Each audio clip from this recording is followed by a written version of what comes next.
You're Locked on the New York Rangers, your daily podcast on the New York Rangers. Part of the Locked On Podcast Network, your team every day.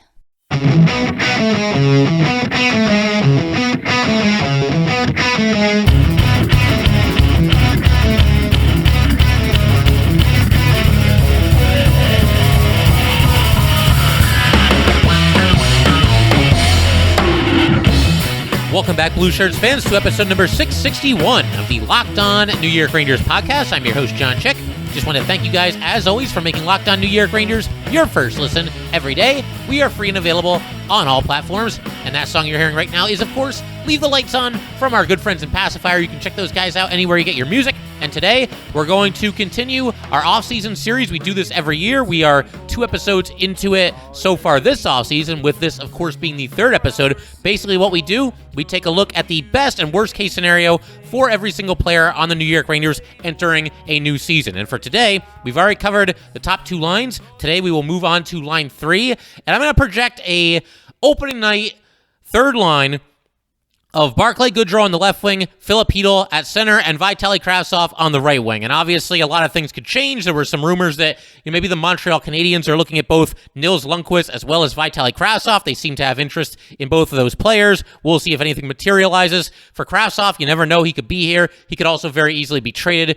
I'm starting to think that he's going to be here. And for the time being, given that obviously he's still here as of this recording, we're going to go once again with Goodrow at the left wing, Chytil at center, Vitali Kravtsov on the right wing, and we'll go from left to right as we always do, and that means we'll start with Barclay Goodrow. Now 29 years old, he is entering the 2nd year of a 6-year deal that he signed with the Rangers, worth a total of $21.85 million. Of course, the Rangers traded for Goodrow during last year's offseason. They gave up just a 7th-round pick to the Tampa Bay Lightning. They brought in Barclay Goodrow, and then they inked him to this long-term deal here. Once again, 6 years at $21.85 million total. That carries an annual cap hit of $3.641 million. And Goodrow also has a 15-team no-trade list for the duration of this contract. As far as what he did last year with the Rangers, really good season for Goodrow.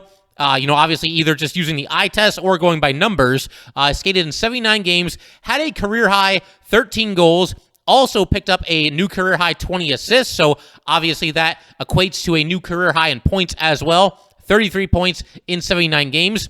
Scoring is not really his MO, but obviously he showed last year that, he could take advantage of some opportunities. There were some times where they had him even playing in the top 6. I see him more as a bottom sixer, but obviously, he pulled his weight and he took advantage of some opportunities and once again came away with a career high both in goals and assists.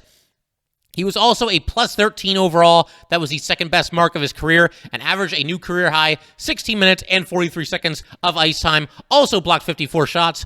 Also dished out 130 hits. So we'll start with the worst case scenario as we always do, and then we'll end on the good stuff, the best case scenario. That's just the good way to do it on here, I would say. But so worst case scenario, it's kind of hard. He's another one of those players that it's hard to come up with a lot of, worst case scenarios for this player. Barclay Goodrow, he is who he is. What you see is what you get. I don't think there's really any surprises, any big secrets. I mean, I suppose you could say that it was a little bit of a surprise that he ended up with 33 points last season. That's the biggest surprise that we got from Barclay Goodrow. But beyond that, he's just going to be a hard-nosed, blue-collar, old-school player, really good defensive forward. But as far as, worst-case scenarios, I would say in a worst case, they end up putting Barclay Goodrow into a top 6 role. Now, I'm not completely against this under any possible circumstances, but as I've maintained on here, I even mentioned it just a couple minutes ago, I don't see Barclay Goodrow as a true bona fide top 6er. He can hold his own if need be. As we mentioned last year, career high in goals, career high in assists. So maybe there's a spot this season where the Rangers just need a little bit of a shakeup and they shuffle the deck a little bit, and Barclay Goodrow ends up spending a few games on the second line. I think that would be fine. But Goodrow in the top 6 should not be the Rangers' default setting. That should not be, the way that they're just going to line up night in and night out, where you just take it for granted that he's going to be on the second line every single night. I don't think that that's how they should operate.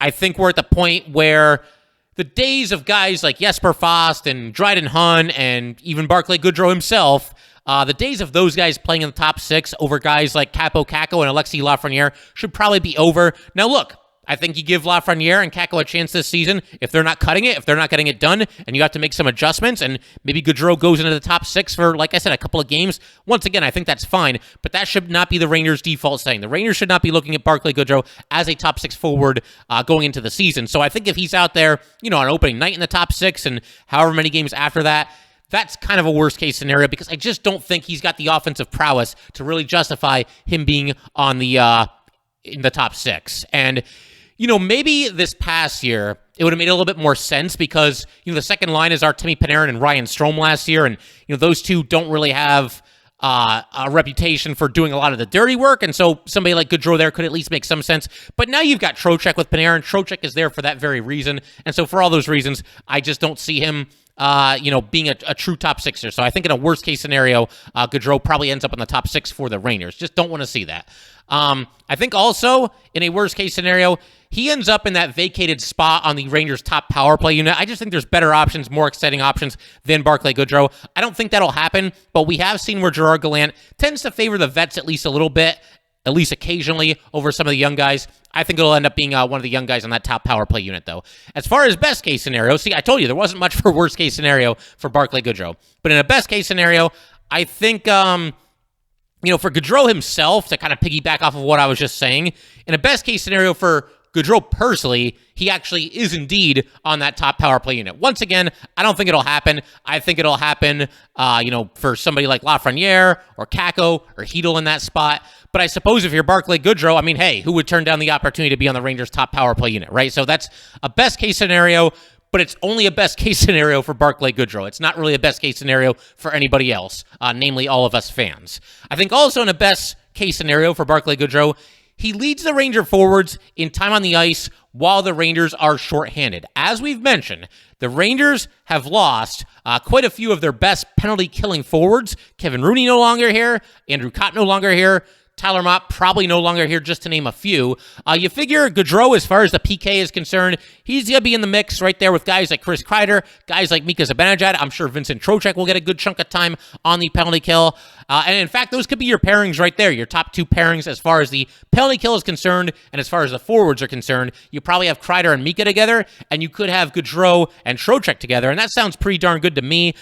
Carpenter, he'll probably be in the mix for some penalty kill time as well. But for me, Barclay Goodrow is going to be, one of the key cogs in the penalty kill unit if they're going to, once again, have a top 5 penalty kill unit in the league or somewhere near the top 5. Penalty kill is big, and it gets even bigger come playoff time. You can't be scuffling on the penalty kill and giving up goals left and right when you're shorthanded. And Barclay Goodrow, among the many things that he does for the Rangers, that's going to be a big one. Chipping in and logging some really important, really key minutes on the penalty kill. And to kind of piggyback off of that, Barclay Goodrow, in a situation where the Rangers are up by a goal late in the game, he's going to be one of the go-to forwards. He's going to be one of the guys who went out there, maybe even taking the face-off. He is a good face-off man and somebody that, you're going to lean on in those situations when the Rangers are trying to grind out the clock and, pick up hold on to a one-goal lead until the time expires. Goodrow will play that role as he did this past season. I think in a best case, and this will happen, this is one we don't even have to worry about, but Barclay Goodrow will be back in that kind of Swiss Army knife type of role. We know Barclay Goodrow can play all 3 positions at forward, left wing, center, right wing, doesn't matter to him. He'll do whatever you need him to. And he can also kind of move up and down the lineup, as I was talking about earlier. I do prefer him in a bottom 6 role, but it's great to have somebody that could literally, pretty much, he could line up at any of the 12 forward spots any single night. He's not going to be like the top line center if Mika Zibanejad isn't hurt or anything like that, but it is crazy to think that this one guy, you could pretty much play him on any single spot in the entire lineup, any of the 12 forward positions. Once again, obviously, I think he's better suited for a bottom 6 role, but it's nice to know there's somebody that could literally slot into any spot on the lineup if you're in a pinch or you need a shakeup or whatever the case may be. I think also, in a best case scenario, we see Barclay Goodrow have a big-time playoff moment for this New York Ranger team. Goodrow's actually had a few of those over the years, both with the Sharks and then more recently with the Tampa Bay Lightning. And for a guy that doesn't really score all that much, he really does seem to make his moments count, when he is on the score sheet in a playoff series. So we'll keep our eye on that. Maybe if the Rangers are in a Game 6 or a Game 7, maybe Barclay Goodrow has got a big-time moment within him, as he's done in the past. And I think in a best-case scenario, and this might be the biggest thing on the entire list here, Barclay Goodrow provides toughness on this hypothetical third line that I just laid out here. The way I have it set up, once again, Barclay Goodrow on the left wing, Chytil at center, Kravtsov on the right wing. And of course, with Chytil and Kravtsov, those two aren't really known for big hits or, winning a ton of board battles. Not really known as great defensive forwards. So Goodrow is going to have to bring all those things if this is indeed going to be the Rangers' third line. He's going to have to pick up the slack. That's not really what Kravtsov and Chytil do. So Goodrow is going to have to, come through in those areas for the New York Rangers. I think the biggest thing he can do for this team, once again, in a best-case scenario, is to, just take care of some of the grunt work for these two skilled yet obviously inconsistent forwards in Filip Chytil and in Vitali Kravtsov. If he can do that, and keep some offensive zone possessions alive, winning some board battles, doing whatever he's got to do, preventing some clears, going in hard on the forecheck, then that's really going to be to the benefit of, some young and talented, yet once again inconsistent players in Filip Chytil and in Vitali Kravtsov. So that pretty much takes care of it for Barclay Goodrow. Again, he's one of those guys, you don't worry too much. He's going to go in and do the things that he does. There's not a very wide range of outcomes when it comes to Barclay Goodrow. He's an established veteran in this league, and the things that he does well, he tends to do very well. So that's Goodrow, and we're going to move on to Filip Chytil, and then eventually Vitali Kravtsov as well. We will do all that in just a second. But first, just want to let everybody know that today's episode of Locked On New York Rangers is brought to you by Built Bar. If you haven't tried the Built Bar Puffs yet, you are depriving yourself of one of life's greatest joys. And guess what? There's a new flavor. Ready? Delicious, indulgent cookie dough, covered in chocolate. That's right. Built has done it again. Let me introduce you to your new favorite. Cookie dough chunk puffs have a light and chewy texture, real cookie dough chunks, and of course they are covered in 100% real chocolate.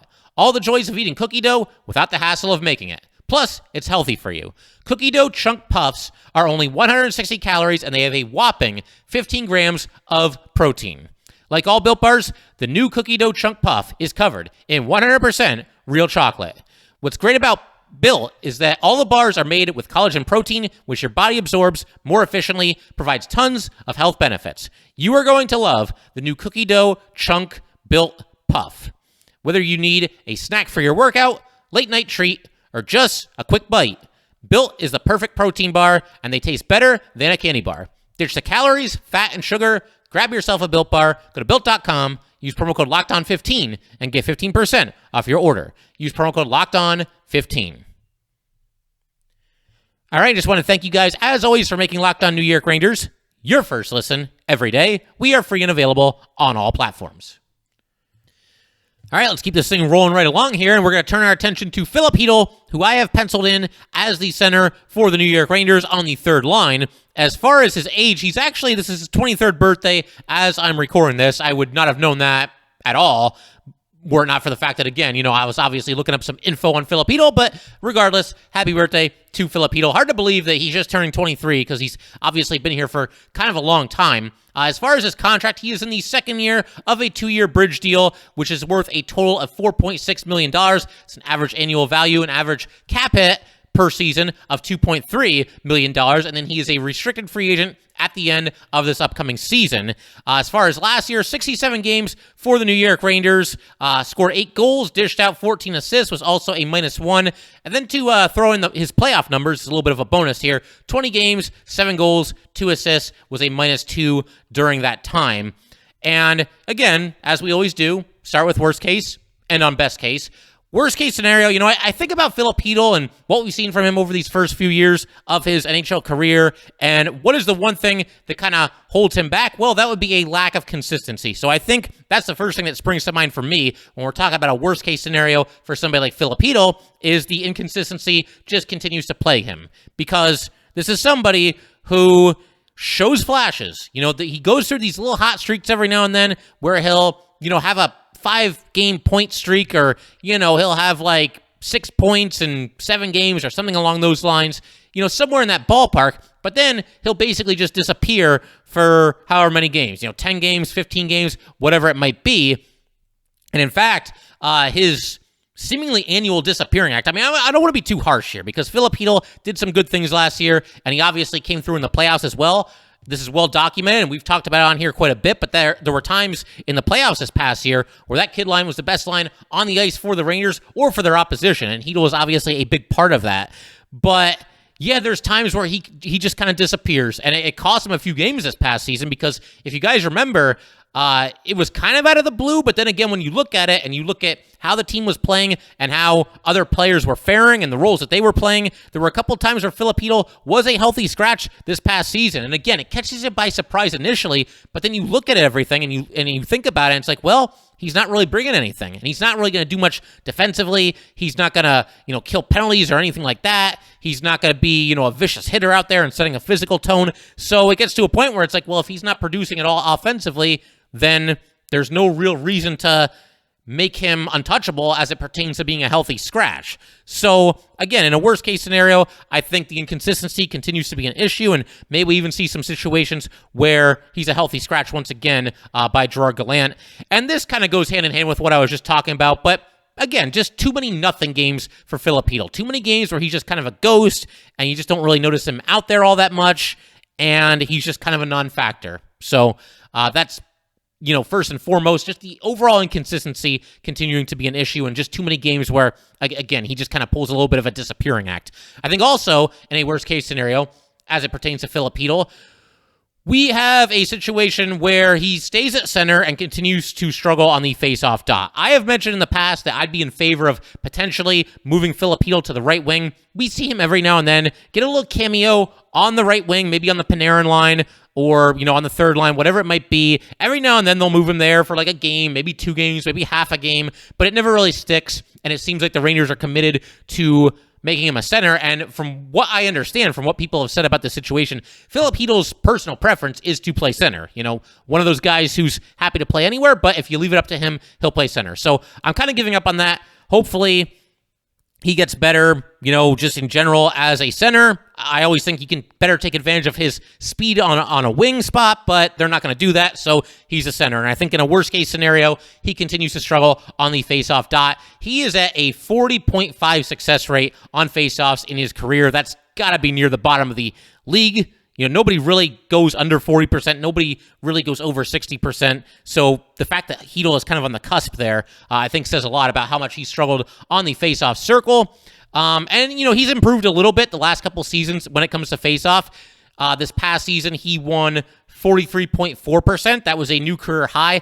I don't expect him to be somebody who's out there winning 55%, but maybe somewhere around, 46, 47%, where you at least think there's a chance he could win a certain face-off in a big spot in the game. So, yeah, worst-case scenario, again, also he struggles on the dot.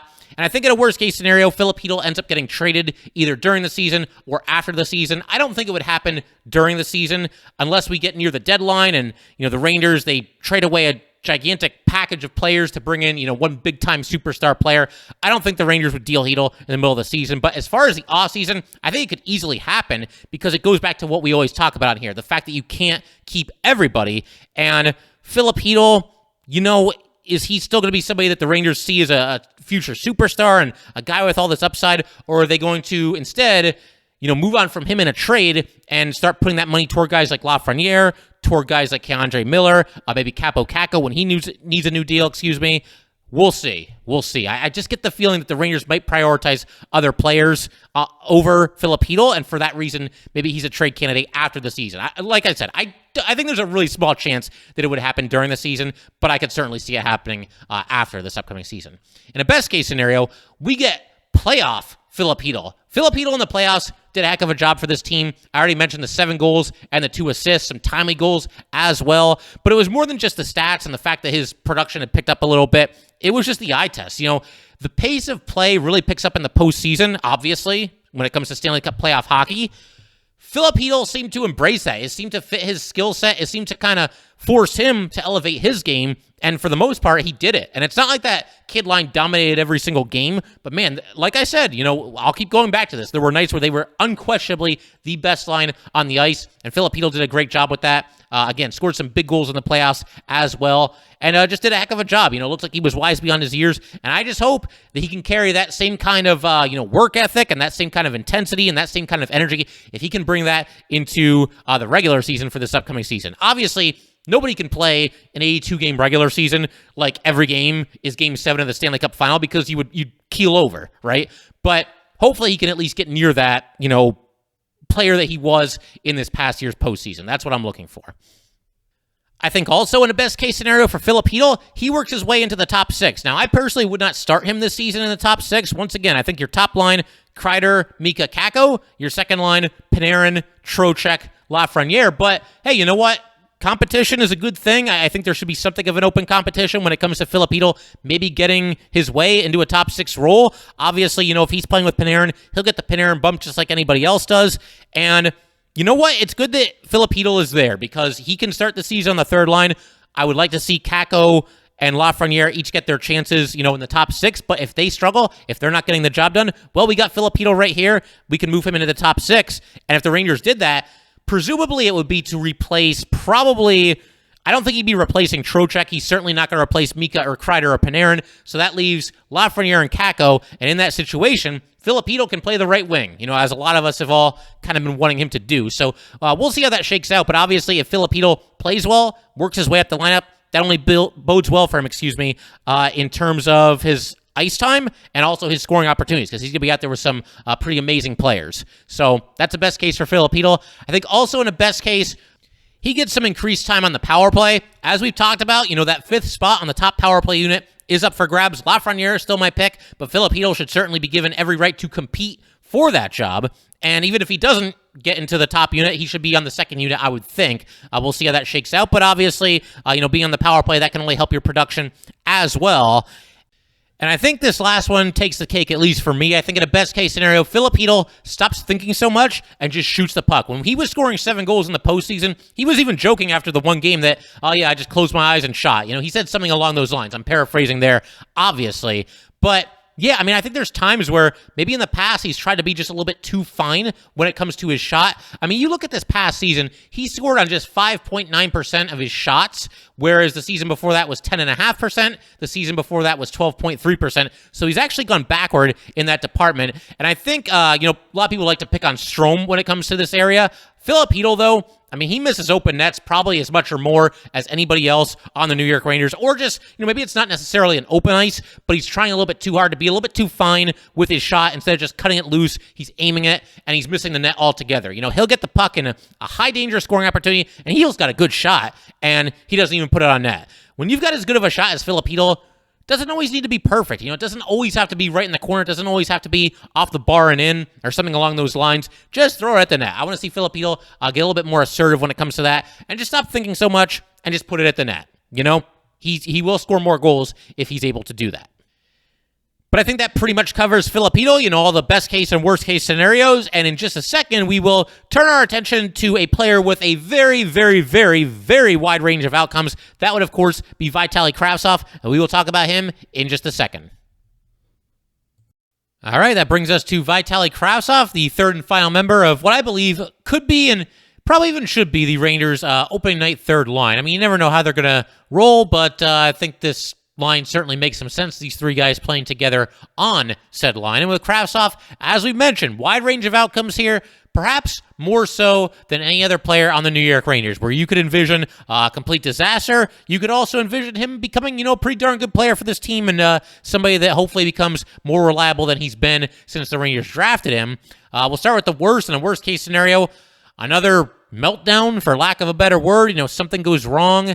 If Kravtsov is on this roster and on this team at the start of the season, I don't know about you guys, but I'm going to be holding my breath. If the Rangers don't play him a lot of minutes, or if he gets sent down to the AHL, or if he even just gets sent down the lineup, if they move him to the 4th line for part of a game, which I don't think is an ideal fit for him, but it's something that could happen.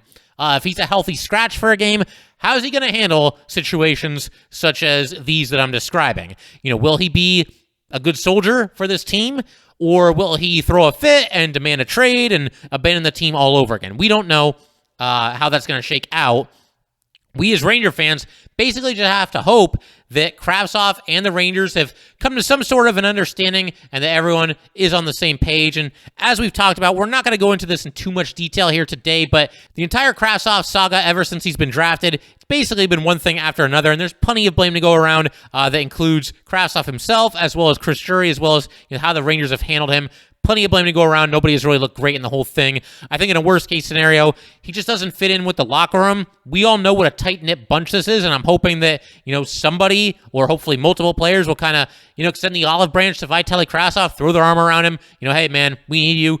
You're a big part of what we're going to do here, and you need to bring it every single night. Hopefully something like that happens, but, this team, I do think there are players on this team, and this isn't just me, I'm going by, what beat reporters have said about this, but there's players on this team that felt like Kravtsov kind of let the team down last year. He kind of betrayed them a little bit, and I don't think that there were too many players, again, just going by reports that were out there, that too many players were, kind of beating the drum for Vitali Kravtsov to rejoin this team once this KHL season concluded. That was late in the regular season, and I don't think there were too many players that were really leading the charge for Kravtsov to be brought back because everybody else in this team was very selfless and obviously contributed in a major way to what the Rangers ended up doing, whereas Kravtsov hadn't contributed at all. He packed his bags and left. So, in a worst-case scenario, he, once again, just does not fit in with this Ranger locker room.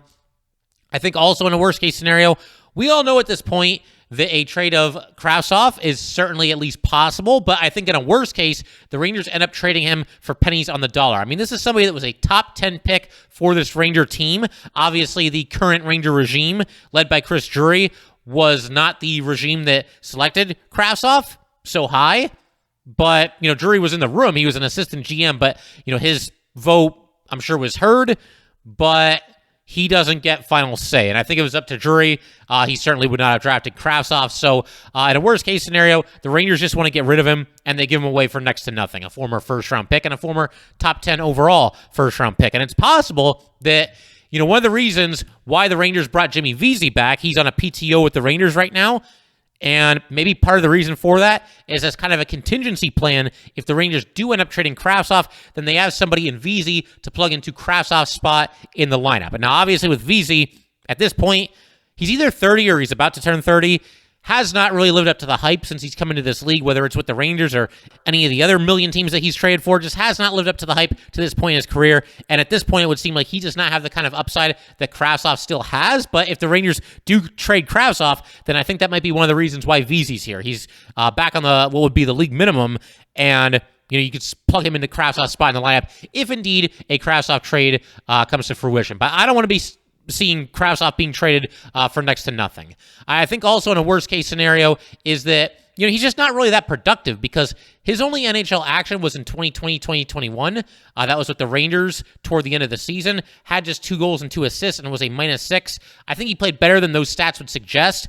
His skating and his puck handling certainly stood out to me, but the points weren't there, and they haven't really been there in the KHL either. He's played 68 games of Tractor over the past 2 seasons, just 22 goals and 15 assists in that time. So 37 points in 68 games, not exactly jaw-dropping stuff. It's possible that maybe in the NHL he'll be a little bit more motivated and kind of elevate his game, which leads me nicely into the best-case scenarios. And I think in a best-case scenario, we see a highly motivated Vitali Kravtsov. He's motivated to prove to the Rangers that they were wrong, to show them that he never should have been sent to the minors, and to show them he should have been with the Rangers the whole time in a prominent to semi-prominent role in their lineup. And as I've said on here, there's nobody that's blameless in the situation between Kravtsov and the Rangers, but be that as it may, Kravtsov can still be motivated to prove some people wrong when he comes back. I think that'd be a best-case scenario for Kravtsov. I think in a best-case scenario, he becomes close with at least a couple of his teammates. If Kravtsov is on an island in the locker room, that certainly is not going to be good for him at all. But, Jacob Trouba is the team captain. Maybe he goes over to Kravtsov, takes him under his wing a little bit. Maybe Artemi Panarin, he seems to get along with everybody. He seems to be an easy guy to talk to, kind of an easygoing personality. Maybe he's one of those guys that kind of leads by example. I mean, he is kind of a lead by example alternate captain at this moment, but maybe he leads by example and, goes over to Kravtsov. They're both from Russia, so obviously there's a little bit of common ground there. But maybe Panarin basically plays big brother role for Vitali Kravtsov. But once again, in a best case scenario, the Ranger locker room embraces him, this despite the fact that Kravtsov essentially quit on the team last season. But if the Ranger locker room, they welcome him back with open arms, that helps him relax a little bit. He becomes a more confident player, and just one that goes out there, plays hockey, has some fun, and takes advantage of what is a pretty impressive skill set. I think in a best case also, he is firmly entrenched in the top 9. He doesn't find himself a healthy scratch very often. Hopefully not at all. Hopefully he just kind of hits the ground running and they don't even think about making him a healthy scratch. And I think also in a best case, like I said, he stays in the top 9, does not play on the fourth line. Vitali Kravtsov, there's nothing about his skill set that screams fourth liner. So I think in a best case, you keep him out of that situation. I think also in a best case scenario, I can't see him being on the top power play unit, at least not right away. He's going to have to work his way back up if he wants a role like that. But it's possible he could play on the second power play unit. Right now, I've got the top unit as Panarin, Kreider, Mika, Fox, and I'll say Lafreniere. And then the second unit, I would say Trocheck, Kakko, Chytil, Miller, and Trouba. So I don't think he's going to crack either unit to start the season, but if he can work his way up into that role, then that would be great. I mean, obviously, look, if there's a lot of deserving players on the 2 power play units, that's a good problem to have if you're the New York Rangers. I think also, in a best-case scenario, and this is something that some Ranger fans have floated out there, he plays with Panarin and Trocheck on the second line. There are some serious Kravtsov truthers out there who badly want to see him play with Panarin and Trocheck rather than have Kakko on that line. I can't go that far, though, and the big reason for that is, for all the things that have happened between Kravtsov and the Rangers, I just don't want to see him immediately rewarded with a top 6 role. He's got to earn that. He's got to earn that shift by shift, game by game, and prove that he's all in this year, and he's not going to pull any of the nonsense that he's pulled in the past. And, with Kakko, for some of his flaws that he has and for some of the unproduction that he's experienced since coming into the league, Kaapo Kakko is always here. He does what he's asked. I do think it's certainly not a lack of effort on his part. I think he's giving it his all every single night. He seems to be well-liked by his teammates. Big part of the run last year. And he's done a lot more to earn a shot in the top 6 than Vitali Kravtsov has. So to me, that's Kakko's job to lose at the start of the season. Kravtsov, in a best-case scenario for him, he eventually works his way into a more prominent role, but that's something that's got to be earned. And right now, I got to have Kakko in the top 6 over Kravtsov. That pretty much covers everything, though, as far as the third line is concerned. Best case and worst case scenarios. To wrap up today, I do want to mention fantasy hockey. If you played last year, definitely get in touch with me. Your spot is secure. If you didn't play last year, get in touch with me anyway, and I'll save your spot in line, and we'll do everything we can to get you into the fantasy league this year. But that will do it for today, guys. Once again, if you'd like to get in touch with this podcast, please send an email to lockedonnyrangers@gmail.com. Once again, that is lockedonnyrangers@gmail.com. Definitely give us a follow on Twitter as well, @LO_NY_Rangers. Once again, that's @LO_NY_Rangers. And definitely subscribe to the Locked On New York Rangers YouTube channel. Thanks again, guys. I'll see you next time. Thanks for making Locked On New York Rangers your first listen every day. Now make your second listen Locked On NHL. Locked On experts give you a daily 30-minute podcast on all things NHL all year long. Stay up to date on everything in the hockey world. Locked On NHL, your daily 30-minute NHL podcast.